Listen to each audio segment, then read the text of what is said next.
지난 그 12월 초에 러시아 생페테르스부르크에서 선교하시는 조혜선 선교사님이 아들과 함께 저희 영종도 집을 방문하셨어요. 그래서 같이 점심도 같이 먹고 그 아들이 남편이 총회파송 선교사님이신데 간호사셨거든요. 그랬다가 러시아에 가셔가지고 러시아 목사님하고 결혼을 하셨어요. 그래서 아들이 이름이 엘리야인데 이제 혼혈 아들인 거죠. 그래도 그 아들이 그러다가 그 목사님 러시아 목사님이 좀 그만 일찍 병으로 갑자기 돌아가셨어요. 그러는 바람에 이제 엄마와 아들 이렇게 두 사람만 남았지만 영락교에서 파송을 하셨고 지금도 상페테르스부르크에서 일하고 계십니다. 저는 거의 33년 전부터 가깝게 지내던 선교사님이시기도 하고 그래서 이번에 아들과 함께 오셨다고 그래서 반가운 마음에 이렇게 식사도 했고 또 우리 교회에서 약간의 선교비도 전달하고 그랬습니다. 그리고 이제 아들한테 그랬죠. 영종도 왔는데 29살이거든요. 이제 이렇게 뭐 좀 봐야 되지 않을까?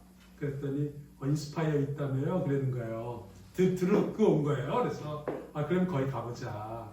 그래서 거기를 딱 가서 이걸 보여줬어요. 여러분 다 보셨죠? 한 번씩? 너밍 안 봤어요? 오, 그렇구나. 산타 할아버지 나오는데. 사도 집사님도 보셨어요? 아유, 가야 되겠네. 일단은 이 규모 자체가 엄청납니다. 하늘 천장 전체가 그냥 정말 LED 등으로.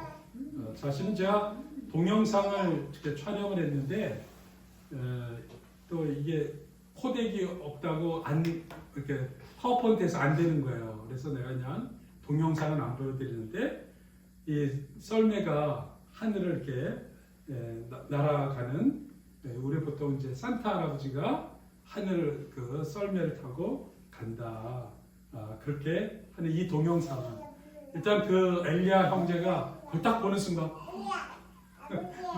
정말 말을 못하고 한국이 IT가 발전했다더니 뭐 상상을 초월한다 이제 그래가지고 이제 같이 사진도 좀 여러 개 찍고 그걸 한번 봤는데 아쉽게도 3분 만에 끝났습니다. 3분 1시간에 한 3분씩 하는 거예요. 그래서 여기 딱 가니까 좀 더 크리스마스 분위기랄까 느낌이 요즘 길거리 가면 잘 모르겠는데 백화점과 몰을 가야 크리스마스 기분이 납니다. 교회들도 옛날에 비해서 성탄 분위기가 좀 사라진 것 같아요.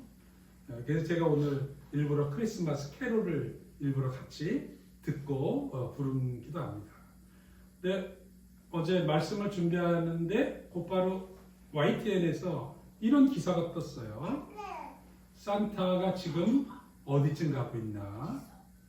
그래가지고 이게 70년 전에부터 어느 백화점에서 산타크로스 할아버지가 어디를 갈까요 하고 하는 어떤 이벤트를 이렇게 상업적으로 했는데 그때가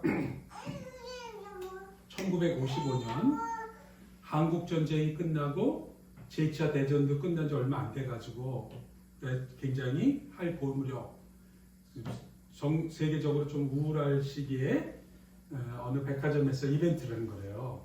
산타가 이제 이렇게 방문할 테니 등록을 해라. 그리고 대신에 이 전화번호로 전화를 하면 산타의 위치를 알려주겠다. 그랬는데 언제쯤 배달한다. 이게 이제 70년 전이니까 그랬겠죠.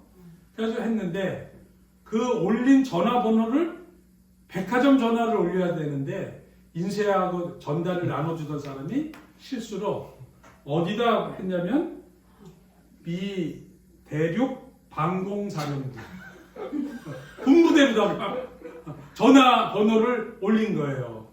그것도 일반 전화를. 그래가지고 애들이 이제 호기심에 전화를 했는데 산타가 지금 어디쯤 왔어요. 그리고 근데 전화를 딱 받은 이 당직 그 소령이었는데 이 사람이 애들이 그렇게 순진하게 묻는 걸 그렇게 실망시킬 수 없어서 본인이 대답을 그렇게 했답니다. 호호호, 내가 산타 맞다. 이제 그러니까 어디쯤 오고 계세요? 그렇게 얘기를 했대요. 그랬더니 내가 산타클로스인데 너 착한 아이냐? 그리고 이틀 뒤면은 너네 집에 갈 거야. 이제 그렇게 대답을 해줬답니다. 이 일을 계기로 해가지고 지금까지 그 미 대륙 방공사령부, 그러니까 방공사령부가 크리스마스 요 시즌 크리스마스 한 일주일 전부터 이 프로그램을 실제로 운영하는 거예요. 그러니까 인터넷으로 들어가서 이걸 찾으면 산타가 지금 돌아다니는 게 있다는 거예요. 근데 올해부터 한국도 그 서비스를 한대요. 한국말로. 그래가지고 지금 9개 국어인가로 하는데 올해 처음으로 한국도 이게 들어섰다고 그럽니다. 그러면서 실제로 이 사람들이 루돌프의 빨간 코가 미사일과 유사한 열 신호를 내서 우리가 위성에 포착하고 있다. 그런 식으로 설명을 한다는 거예요.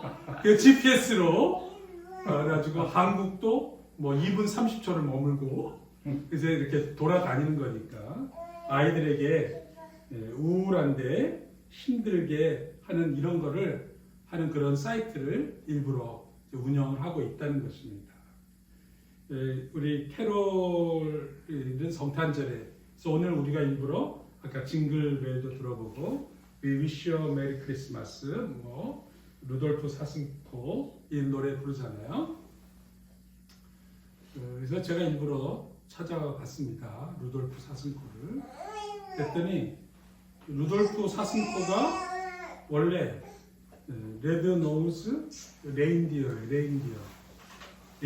이거는 사슴이에요. 몽골 사슴 이렇게 큽니다. 한국은 꽃사슴만 있어가지고 귀엽고 조그만데 울란바타르에도 겨울이면 가끔 얘들이 내려와요. 앞산에서.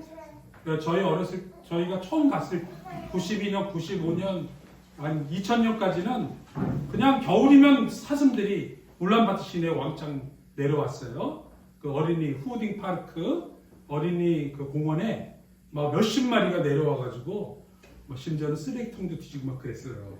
이렇게 큰 사슴이 옵니다. 저 이렇게 가까이 가면 제 키만큼 커요. 이렇게 아주 사슴이 엄청납니다. 그런데 이거는 사슴이고, 그거는 이제 몽골 말로는 보그죠, 그죠? 근데 그래서 앞산이 보그트산인가 봐. 근데 실제로 레인디어는 사슴이 아니고 술록이에요, 술록. 이거는 더 북쪽 지방에. 예. 그리고 사람이 이렇게 타고 다닙니다. 총을 들었니? 이거는 몽골 말로 뭐라 그러죠? 차복. 차복. 그러니까 이게 술록은 좀 다른 겁니다.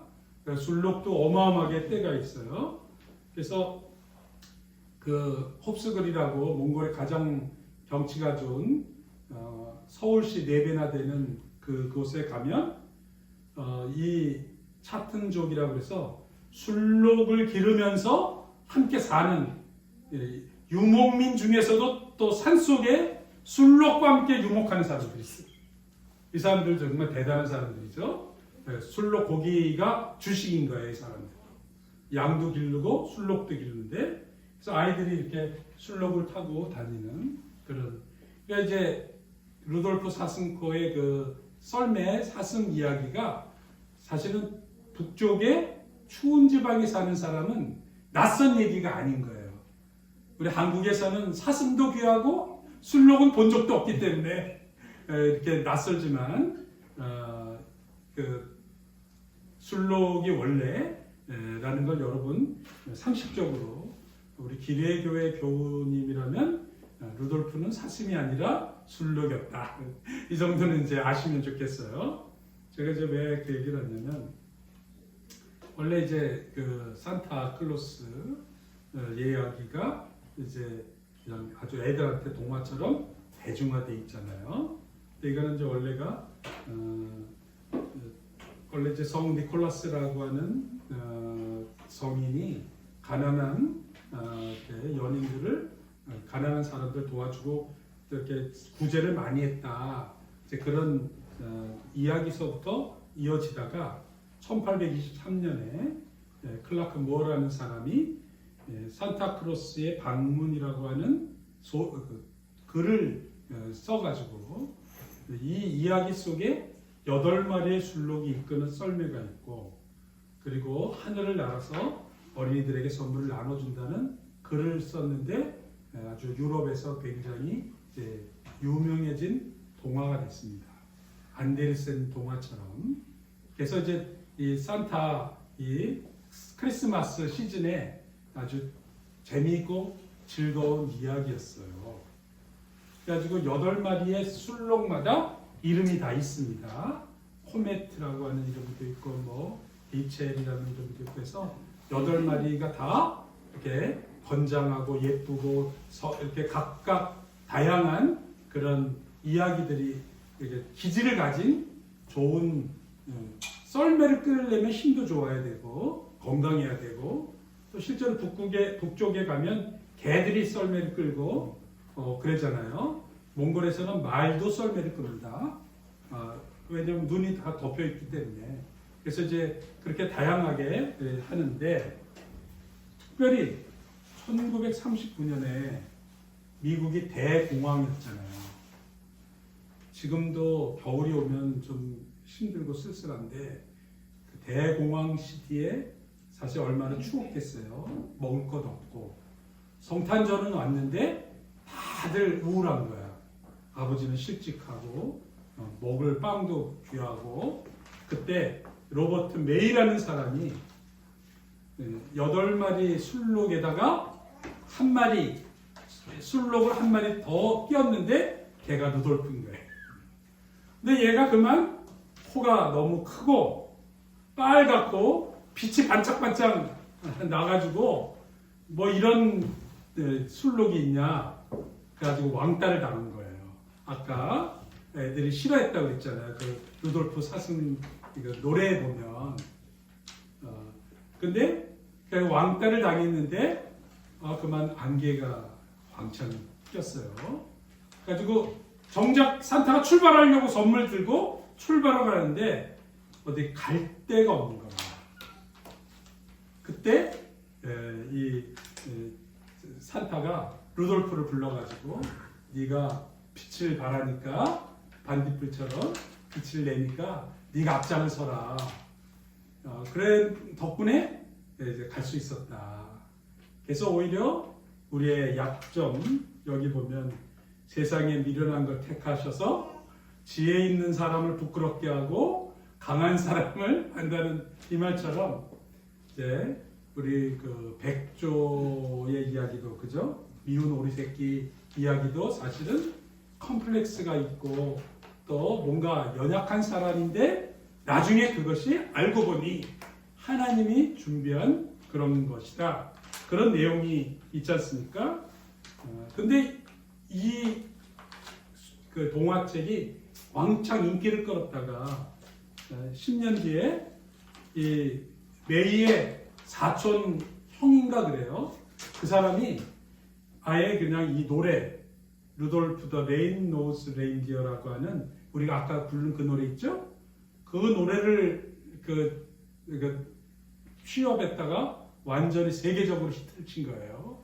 그러다 보니까 갑자기 이제 산타크로스 이야기가 나오면 루돌프 이제 레인디어가 이제 이렇게 유명해지게 된 그런 계기가 됐습니다. 제가 오늘 왜 이렇게 장황하게 얘기를 했냐면 안개 낀 어두운 밤길에 전기도 없고 아무것도 없는 그런 캄캄한 어둠과 같은 빛 속에 루돌프의 빛이 썰매를 이끌어 간다는 이 이야기가 우리 순수한 어린 아이들의 심령 가운데 빛으로 다시 소망을 느낀다. 그런 개념이 되잖아요. 근데 오늘 우리가 읽은 성경에는 참된 빛은 예수 그리스도다. 그렇게 명확하게 이야기하고 있습니다. 그래서 예수님이 요한복음 8장 12절에 자기 자신을 설명을 할 때 예수님 자신이 나는 무엇이다 라고 자기를 설명할 때 함께 읽겠습니다. 시작. 예수께서 또 말씀하여 이르시되 나는 세상의 빛이니 나를 따르는 자는 어둠에 다니지 아니하고 생명의 빛을 얻으리라. 아멘. 그러니까 예수님이 세상의 빛이다 라고 하는 이야기를 하셨습니다. 오늘 우리 읽은 성경 말씀에 보면 태초에 말씀이 계셨는데 이 말씀이 하나님과 함께 계셨고 이 말씀이 곧 하나님이시고 태초에 하나님과 함께 계셨던 예수님이 만물이 예수님으로 말미암아 지은 바 되었고 지은 것이 하나도 예수님 없이는 된 것이 없다 라고 얘기하시면서 그 다음 구절이 읽어보시겠습니다. 시작. 그 안에 생명이 있었으니 이 생명은 사람들의 빛이라. 빛이 어둠에 비치되 어둠이 깨닫지 못하더라. 예수님이 빛으로 생명으로 이 땅에 오신 그 사건이 성탄절에 우리가 정확하게 이해하고 그 개념을 알아야 될 필요가 있습니다. 처음 말씀이 태초에 말씀이 계셨다. 이 말을 왜 사도 요한이 기록을 했을까? 원래 이 로고스라는 말은 말이라는 말 뜻이기도 하고 이야기라는 말이기도 하고 이성, 생각 이런 의미도 있습니다. 근데 그리스 철학에서는 세상을 움직여가는 이성적 원리를 로고스라고 얘기합니다. 그러니까 사도 요한이 에베소에서 목회를 하셨잖아요. 그러니까 헬라 배경 속에서 에베소에 있는 사람들에게 세상을 움직여가는 이성적 원리, 근원, 드라이빙 포스가 바로 예수 그리스도 구세주 메시아다라는 걸 설명하기에 가장 좋은 컨셉이 로고스였던 거예요. 그래서 태초에 로고스가 있었다라고 말씀을 하셨습니다. 이 로고스가 예수님이다라는 이 말씀이 있기 전에 이미 만물이 있기 전에 예수님은 존재하셨다라는 첫 번째 개념이고요. 그리고 그 예수님이 바로 천지 만물의 창조자라고 하는 거죠. 그리고 그 예수님은 사람들에게 생명을 주셨다. 그래서 사람들에게 어둡고 죽어가고 죽음으로 쌓인 인생이 빛을 받게 된 근원이 시작됐다는 것이고 그 빛이 우리한테 비추었습니다. 근데 그 빛이 바로 예수님이었어요. 라는 것이 사도 요한이 요한복음을 통해서 우리에게 나타내고자 했던 핵심 주제인 것입니다. 그래서 오늘 우리 1장 1절서부터 14절 요한복음을 처음 접할 때 이게 마치 창세기처럼 태초에 말씀이 되죠. 로고스가 있었는데 그 로고스가 바로 예수님이었다는 걸 얘기하는 것입니다. 실제로 요한복음에 가장 많이 나오는 세 단어가 있습니다. 하나는 생명, 이건 54회 나오고요. 그 다음에 빛이라는 단어가 서너 번 나오는 게 아니라 23번 나와요. 그리고 또 요한이 사랑의 사도인 것처럼 사랑이라는 단어가 또 가장 많이 나옵니다. 오늘은 이 가운데 예수님은 생명이시고 나는 길이요 진리요 생명이라 우리 교회 표처럼 생명 나중에 이제 얘기할 것이고, 그 다음에 사랑은 예수님은 사랑의 하나님이시고 하나님은 사랑이시고 뭐 잘 아는 개념이고, 오늘은 빛에 대한 얘기를 여러분과 함께 잠깐 나누려고 합니다. 빛은 네 가지 기본적인 역할을 합니다. 첫째는 생명을 주는 역할을 합니다. 가끔 추운 겨울에도 햇볕이 잘 드는 담장 밑에는요, 파릇파릇 새싹이 돋습니다.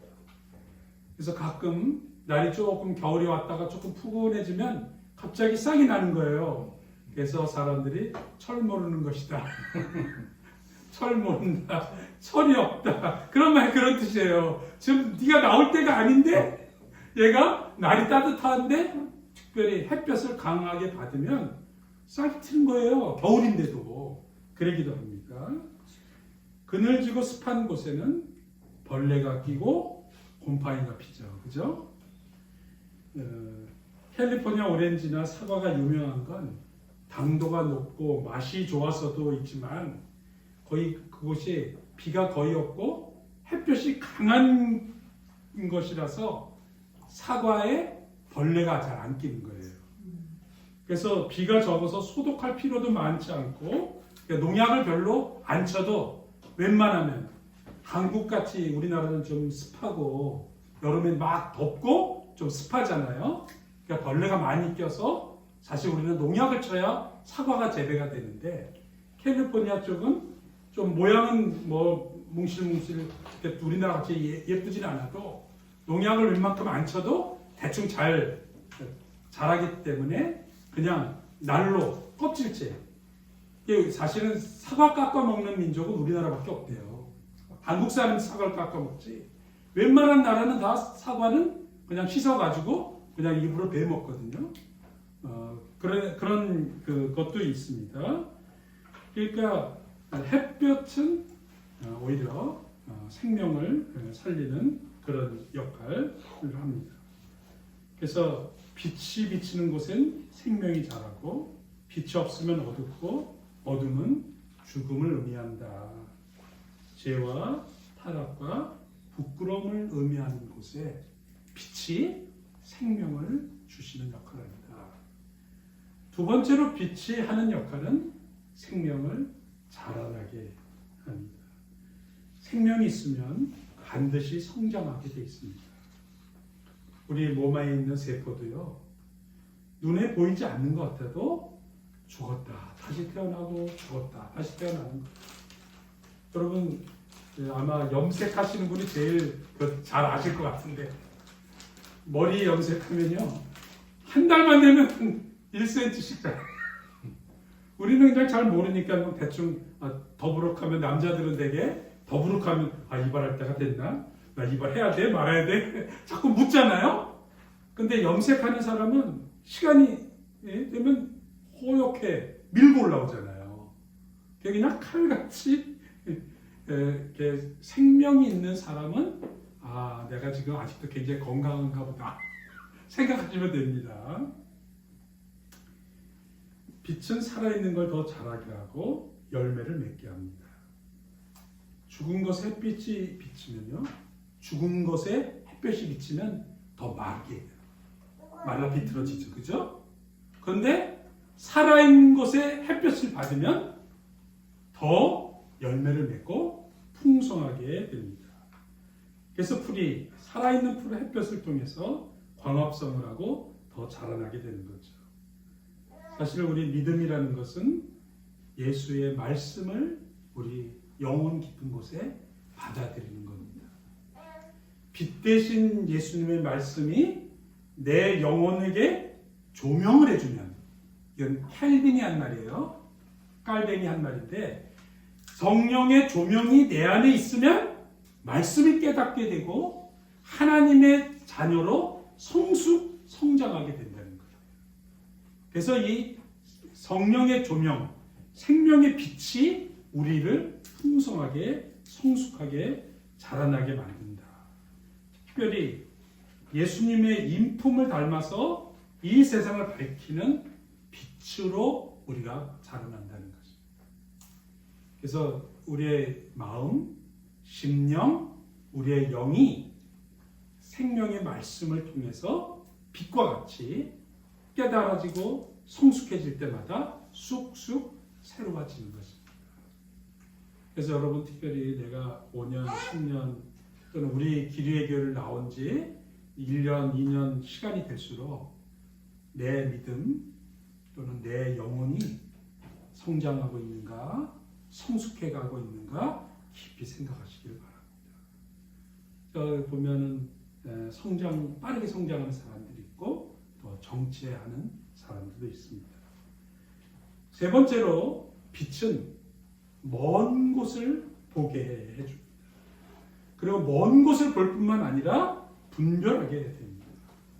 사실 어둠 속에서는 아무것도 보이지 않죠. 그래서 분별이 안 되니까 여기에 걸림돌이 있는지 계단에 턱이 있는지 안 보이니까 어두우면 어떻게 되죠? 더듬으면서 가게 돼 있어요. 조심조심 더듬으면서 어둠을 헤쳐나간다 그러잖아요. 그렇게 갈 수밖에 없습니다. 그러나 빛이 비치면 어디에 길이 있는지 어느 쪽으로 가야 되는지 분별도 되고 확실하게 보게 되는 것입니다. 특별히 생명의 빛은 미래를 볼 수 있는 눈이 열립니다. 그것을 통찰력이라고 해요. 지식이 많아서가 아니라 하나님이 주시는 지혜를 받으면 멀리를 내다보는 안목이 생기는 것입니다. 여러분 잘 들으세요. 정보가 많아서 하는 사람은 지난주에 제가 했죠. 판단이 오히려 흐려진다고. 너무 많은 정보를 머릿속에 갖고 있으면 생각이 복잡해져서 결정을 못하고 우유부단해지는데 그게 아니고 정보, 인포메이션이 아니라 하나님이 주시는 위즈덤, 하나님이 주시는 지혜의 빛을 받으면 미래를 꿰뚫어 볼 수 있는 안목이 열리는 거예요. 그리고 여러분이 갈 길에 가장 먼 끝이 어디겠습니까? 천국이죠. 내세까지 볼 수 있는 안목이 열리는 거예요. 그래서 하나님을 제대로 알고 생명을 받은 사람들은 영원한 생명을 보기 때문에 이 땅에서 살 때 지혜가 저절로 생기는 거예요. 왜냐하면 이 땅이 끝이 아니라는 걸 아는 사람이 지혜롭기 때문입니다. 그래서 하나님께서 우리에게 주신 놀라운 음성이 있습니다. 진리를 알지니 진리가 너희를 자유케 하리라. 죽음 넘어 다음 세계까지 볼 수 있고 내세의 희망을 가진 사람이 이 땅을 살 때 자유롭게 살 수 있는 거예요. 돈에 매이지 않고 건강에 너무 매이지 않고 그리고 어차피 육신은 어차피 흙으로 돌아갈 것이니 오히려 몸과 마음과 영혼이 가볍게 살 수 있는, 그래서 나이가 드실수록 오히려 더 삶의 여유가 생기고 풍성해질 수 있는 것도 사실은 영의 안목을 갖고 있기 때문에 그렇습니다. 그래서 빛은 멀리 보게 한다. 굉장히 심오한 진리가 담겨져 있습니다. 예수님이 우리에게 주신 가장 간결하고 아름다운 표현이 바로 이 3장 16절 말씀입니다. 하나님이 사랑하시기 때문에 우리에게 독생자를 주셨고 그 예수를 받아들여 믿는 사람은 멸망하지 않고 영원한 생명을 얻게 한다. 우리의 가는 길에 더 훨씬 멀리 끝까지 영원까지 바라볼 수 있다는 엄청난 안목 아니겠습니까? 그래서 빛 가운데서 우리가 가진 힘을 다 발휘할 수도 있고 또 하나님 주시는 지혜를 가지고 이 땅에서 살아가기 때문에 능력이 있는 것입니다. 그래서 그 말씀을 오늘 요한복음 9절에 이렇게 설명을 했는데 같이 읽겠습니다. 시작. 참빛 곧 세상에 와서 각 사람에게 비추는 빛이 있었으니 그가 세상에 계셨으며 세상은 그로 말미암아 지은 바 되었을 때 세상이 그를 알지 못하였고 자기 땅에 오매 자기 백성이 영접하지 아니하였으나 영접하는 자 곧 그 이름을 믿는 자들에게는 하나님의 자녀가 되는 권세를 주셨으니.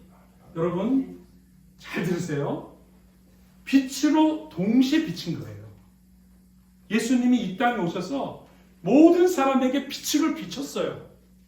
그런데 그 빛을 깨닫지 못한 사람, 받아들이지 않은 사람도 엄청나게 많았어요. 자기 백성이 예수님을 받아들이지 않았다잖아요. 영접하지 않았다는 거예요. 그러나 영접하는 사람, 그 사람에게는 하나님의 자녀가 되는 권세, 오소리티, 파워를 주셨다는 것입니다. 참 이게 굉장히 놀라운 은혜인 거죠. 그래서 신분이 완전히 새로워지게 된 것입니다. 다시 말하면 예수님을 알고 받아들인 사람은 그만큼 지혜로운 사람인 거예요. 빛을 받은 사람인 거예요. 그래서 성경은 그것을 뭐라고 설명했냐면 빛의 자녀들이다 라고 얘기했습니다. 그러면 제가 여러분에게 묻습니다. 여러분은 여러분 안에 빛을 갖고 계십니까? 그리고 그 빛을 표현하고 있습니까? 바라고 있습니까? 어두운 곳에 불이 켜지면 환해지는 것처럼 여러분이 가면 그 공간이 환해집니까? 여러분이 빛 자체이신 예수님을 영접했고 빛으로 오신 예수님의 자녀가 되어서 여러분이 가는 곳마다 빛을 발할 수 있어야 진짜 예수님의 자녀 아닌 거예요. 이것을 제가 중학교 다닐 때 이렇게 얘기를 들었어요. 예수님을 먼저 받아들인 사회, 예수님을 먼저 받아들인 조직, 예수님을 먼저 받아들인 사람은 밝게 산다, 발전한다, 다르게 산다 그렇게 배웠어요. 그러면서 그분이 인류 역사를 봐라. 예수님이 가는 곳마다 문명이 새로워지더라 그렇게 얘기하는 거예요. 그리고 우리나라도 예수님을 받아들이면 우리나라도 달라질 것이다. 저는 어느 정도 굉장히 공감을 하고 있습니다. 그래서 제가 몽골에 갔을 때도 어떻게든지 빛을 전해야 되겠다. 근데 몽골에 갔더니 가는 곳마다 불이 나가 있는 거예요. 우선 전기 사정이 나빠서 나가고 하루에도 막 2시간, 3시간 그것도 꼭 저녁밥 할 때 불이 나가요. 너도나도 다 불을 켜니까 갑자기 다운이 되는데 실제로 그때 발전소 사정이 나빠서 2시간마다 지역마다 돌아가면서 불을 켜줬어요. 그래서 저도 뭐 저희 그때 약간 초를 준비해 놓는 게 아주 우리 중요한 일과였거든요. 항상 불이 나가니까. 근데 거기다가 전기 골로로 쓰거든요. 그 나라는 또. 그러니까 전기 필레트라고 그랬는데 그걸 그 불이 얼마나 먹겠어요. 그러니까 전기 나가면 밥도 못 해 먹는 거예요. 그러면 이제 불 들어올 때까지 한 2시간, 3시간 이제 기다리다가 불이 들어오면 그때서야 이제 국도 끓이고 밥도 할 수 있는 거예요. 전기로만 모든 걸 다 쓰니까. 도시 전체가 그랬습니다. 그래서 제가 그때 가는 곳마다 내가 그 의과대학 강의실 빌렸을 때 화장실에 갔는데 깜깜해요. 화장실이. 그래서 제가 가서 제일 먼저 한 일은 화장실 청소하고 저 형광등을 사다 다는 거였어요. 전구를 갖다 달았더니 하루 지나면 또 없어지고 하루 지나면 없어지고 애들이 막 그걸 자기 집에 전기가 없으니까 그걸 가져가는 거라. 그래서 형광등은 나중에 이제 바꾸고 몇 번 하고 나니까 괜찮아졌어요. 그래서 제가 가는 곳마다 형광등을 달았더니 빛을 가져오는 선생이다. 밝아지는다는 얘기를 들은 적이 있습니다. 이건 그냥 상징적인 얘기인데 오늘 말씀을 우리에게 적용해 보면 우리가 크리스찬들이 가는 곳마다 밝아져야 됩니다. 여러분, 이 하나님께서 우리에게 빛을 전달하는 사명이 있다는 것을 잊지 말길 바랍니다. 그래서 여러분이 신청 모임에 가면 여러분이 옴으로 분위기가 밝아져야 됩니다. 따뜻해져야 됩니다. 하나님의 영광의 빛이 드러나야 될 것입니다. 우리 같이 그런 노력들을 해야 되겠어요. 네 번째로 빛의 하는 역할은 가치를 깨닫게 하는 것입니다.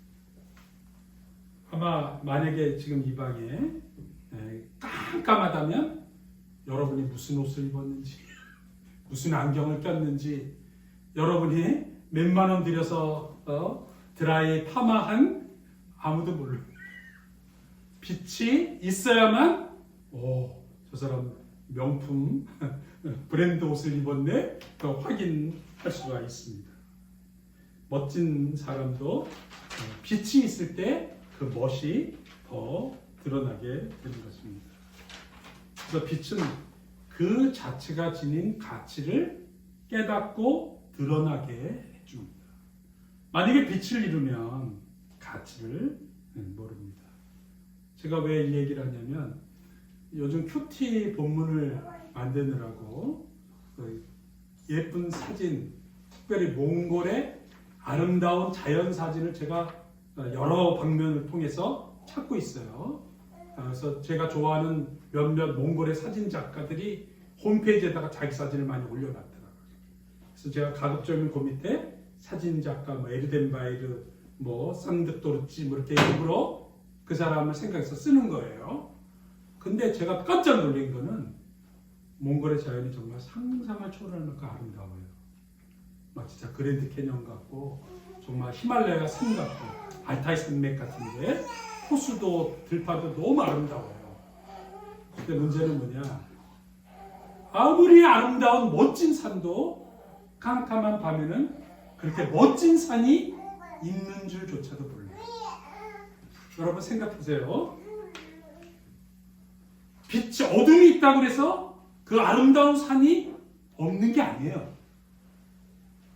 사람마다 다 아름답고 유능하고 하나님 주신 은사, 아리아스가 다 있는 거예요, 자기한테. 그런데 빛이 비춰지면 그 아름다운 자연, 아름다운 산맥이 다 드러납니다. 근데 사진 중에 언제가 제일 아름다운지 아세요? 아침에. 새벽에 빛이 옆에서 비춰가지고 싹 떠오를 때 사진이 전체적으로 윤곽의 실루엣이 제일 멋있게 나옵니다. 그 다음에 또 언제가 또 빛이 나는지 아세요? 해질 무렵에. 그래서 제가 인생에 비교하면 하정이 때가 제일 예쁜 거예요. 갓 태어날 때는 태어난 사람은 행복해요. 세상 걱정 없어요. 가장 행복한 시기는 엄마 아빠가 고생하는지 하는지 신경 안 쓰고 지 하고 싶은 대로 살 때 제일 첫째 행복해요. 맞죠? 그 다음 언제 가장 아름다운가? 인생의 황혼이 들어서 50이 지나고 60이 지나고 70이 될 요 무렵 때 내 살아온 날들을 은혜 가운데서 다시 회고하면서 하나님께 감사할 수 있는 성숙함. 그건 아까 여기 말씀드린 대로 빛을 받아 성장하여 생명을 받았고 성장에 자라난 사람은 자기 인생의 아름다움을 자기가 알게 됩니다. 물론 아쉬움도 있죠. 그러나 하나님의 사랑을 제대로 느꼈다면 자기 인생의 아름다움을 성숙함으로 드러낼 수 있게 됩니다. 그래서 사진 작가들이 새벽하고 아니면 해질 무렵에 사진 찍으러 가는 거예요. 여러분도 여러분의 인생의 황혼에 가장 아름다운 찬란한 태양빛처럼 여러분의 모양도 가장 멋있고 성숙하게 비춰지기를 축원합니다. 성탄절은 예수님이 탄생하신 날입니다. 예수님은 하나님의 아들이셨고 태초부터 하나님과 함께 계신 분이고 천지 만물도 예수님이 함께 만드셨습니다. 이 존귀한 하나님이 사람의 몸을 입고 이 세상에 오셨는데 빛으로 오셨습니다. 그래서 여러분 이 빛을 따라 살다 보면 여러분은 영원한 생명을 얻습니다. 예수님의 이 빛을 따라 살게 되면 천국까지 가게 됩니다. 이 빛을 따라 살면 예수님을 닮은 아름다운 마음을 갖게 됩니다. 예수님의 빛을 받으면 고귀한 영혼으로 우리가 변하게 됩니다. 이 빛을 따라 살면 옳고 그른 것이 무엇인가 분별하게 됩니다. 이 빛을 따라 살면 행복해집니다. 우리는 이 빛을 따라 살려고 오늘 여기에 모인 겁니다. 빛으로 오신 예수님을 내 마음에 모십니다. 2025년 성탄절은 빛으로 오신 예수님 여러분의 심령 안에 내주하시고 여러분을 비춰주시고 그 빛을 받은 여러분이 다시 이웃과 다른 사람들에게 이 세상에 빛을 바라는 여러분이 되시기를 축원합니다. 기도하겠습니다. 빛으로 오신 예수님을 내 인생에 모시게 하신 것 정말 감사합니다. 자기 땅에 왔지만 자기 백성이 받아들이지 않은 그런 안타까운 현실 속에서 저희들이 은혜를 입어 성령의 조명으로 예수님을 알게 해주셔서 감사합니다. 빛을 따라 아름다운 인생을 살아가게 해주시고 그 예수님의 빛을 전하는 사람이 되게 해주시고 하나님 저희들이 힘이 겨워서 또 너무 어려워서 빛을 발하기 어려울 때는 차라리 그 빛을 반사하는 거울 역할이라도 하게 해주셔서 예수님의 받은 빛을 나누고 누리고 전하는 인생이 되게 하옵소서. 예수님의 이름으로 기도합니다. 아멘.